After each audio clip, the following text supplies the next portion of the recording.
بسم اللہ الرحمن الرحیم۔ یا سمیع 100 بار جو روزانہ پڑھے اور اس دوران گفتگو نہ کرے اور پڑھ کر دعا مانگے، انشاءاللہ جو مانگے گا وہ پائے گا۔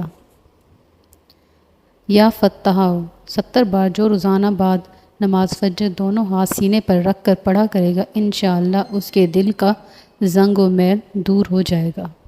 مختصر سام اور کان کا درد ختم۔ اگر کسی بڑے یا بچے کے کان میں درد ہو جس کی وجہ سے آرام نہ مل رہا ہو تو اول و آخر 3 بار درود شریف پڑھے اور اس کے بعد 21 مرتبہ یا سمیع پڑھ کر دونوں کانوں پر پھونک مارے تو انشاءاللہ کان کا درد ٹھیک ہو جائے گا۔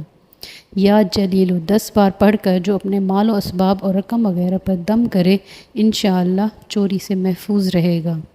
2 نور جو نبی اکرم صلی اللہ علیہ وآلہ وسلم سے پہلے کسی نبی کو عطا نہیں ہوئے۔